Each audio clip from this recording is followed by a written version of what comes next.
Bonjour à tous, c'est Asma du site eltestangais.com. Aujourd'hui, on arrive déjà au 25e jour de ce défi 30 jours.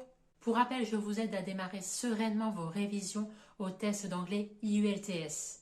Aujourd'hui, une question qui m'a été posée durant ce défi, que vaut le niveau B2? Quel est l'équivalent du niveau B2 en anglais à un score IULTS? Je vais tenter de répondre à cette question, c'est juste après l'intro.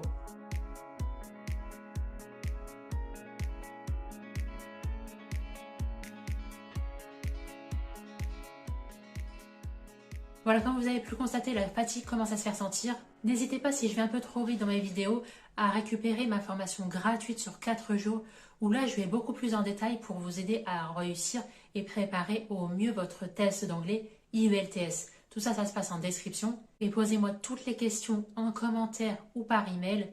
J'y réponds souvent dans les meilleurs délais. Vous êtes de plus en plus nombreux à m'écrire. Vous êtes également de plus en plus nombreux à me suivre sur cette chaîne. Et votre soutien et votre réussite me font vraiment très plaisir. Maintenant, on rentre dans le vif du sujet. C'est quoi le niveau B2 en anglais et quel est son équivalent dans l'IELTS? Alors, le niveau B2, c'est vraiment un seuil d'autonomie totale en anglais. En clair, vous êtes capable de vivre, d'étudier, de travailler et tout ça en anglais sans avoir besoin qu'on vous parle en anglais simplifié. Vous comprenez 90% de ce qui se dit. Grosso modo, vous comprenez des textes complexes, vous êtes en capacité de suivre des conversations techniques sur un sujet précis, d'exprimer votre point de vue en anglais, de rédiger des emails et des rapports clairs. Vous n'êtes pas encore totalement fluide comme un natif, mais c'est vraiment déjà un premier niveau d'excellence en anglais. Donc vous êtes fonctionnel et opérationnel sur le terrain. Alors ce barème, je le trouve extrêmement clair, beaucoup plus clair que le TOEIC par exemple.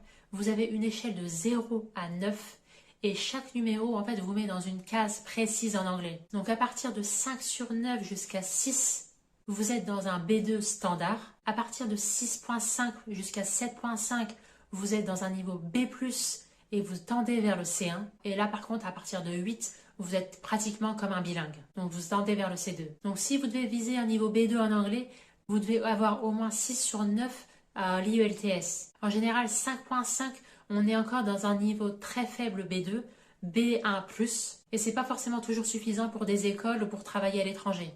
Ça, j'en ai fait une vidéo dédiée exprès à ce sujet durant mon défi 30 jours. Donc, je vais pas revenir en détail ici, mais concrètement, ce que vous devez savoir ici, c'est globalement les universités ou les programmes d'Erasmus demandent au moins minimum 6 partout. Ils vous demandent au moins 6 au niveau global. Et c'est pas trop forcément recommandé d'avoir en dessous de 5.5. Ça peut être un critère de refus ici. Donc pour les études, minimum 6, 6 ou plus. Pour des demandes d'admission dans des écoles, pareil, vous devez franchir ce palier de 6 sur 9. Vous devez atteindre ce palier de 6 sur 9. Pour ce qui est d'un job à l'international ou une reconversion professionnelle par exemple, entre 6 et 6.5, ça vous sera demandé pour travailler dans le tourisme, dans le commerce, dans l'hôtellerie aussi. Et enfin, ce niveau palier va vous permettre d'appuyer une demande de visa dans un pays anglophone. Pour ce qui est du Canada, c'est au minimum 6 dans chacune des sections par contre. Il n'y a pas une section où vous pouvez compenser en étant meilleur que l'autre. Là, le score exigé, c'est uniforme dans les 4 parties de la langue. Ensuite, pour ce qui est de l'Australie ou le Royaume-Uni, pour assurer un bon dossier, vaut mieux viser au moins 6.5. Donc là, ici, c'est important de réviser de façon uniforme les 4 compétences de la langue. D'ailleurs, dans le premier jour de ma formation, je vous donne un hack ultime pour réviser en une demi-heure par jour ces 4 points clés de la langue. Vous allez le voir, c'est très très simple.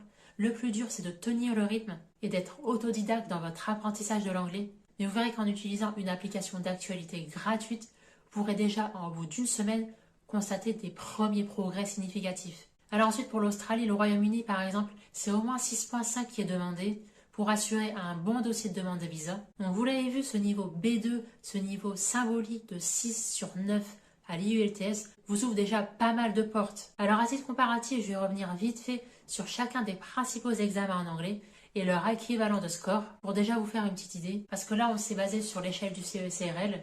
Donc par exemple, le TOEIC, ça représente quoi? B2, c'est minimum 785 sur 990. Jusqu'à 940, vous êtes tranquille.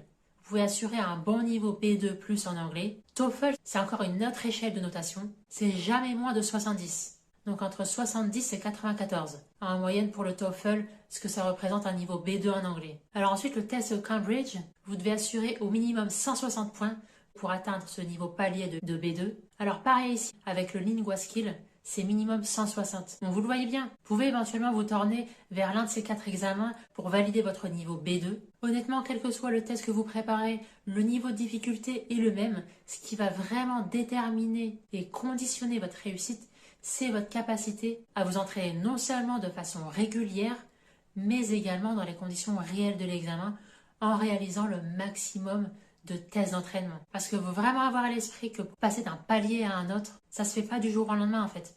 Ça se fait sur plusieurs mois. Le mieux à faire, c'est d'anticiper au maximum vos révisions. J'insiste vraiment ici parce qu'il y en a encore beaucoup qui pensent qu'on peut apprendre une langue en regardant des vidéos en dormant. Non, non, l'apprentissage dans une langue, c'est comme un marathon à préparer. Il faut s'y prendre le maximum en avance, anticiper au mieux sa préparation, s'entraîner dans les conditions réelles de l'examen pour à la fois gérer son mental, son temps, mais également sa capacité à comprendre la langue. Il y a vraiment 3 actes très importants à prendre en compte. J'en parle énormément sur cette chaîne, notamment aussi avec le TOEIC. D'ailleurs, vous êtes libre de me dire en commentaire vos difficultés ou par email et j'y répondrai avec un conseil concret pour vous aider à surmonter vos difficultés. À titre de comparaison, c'est comme ce défi 30 jours. Je l'ai anticipé au maximum pour pouvoir respecter à chaque fois mes échéances. Et bien c'est exactement pareil quand on prépare un test d'anglais comme l'IELTS, comme le TOEIC, un test standardisé à l'international, exigeant, très compliqué à comprendre, mais pas impossible à réaliser.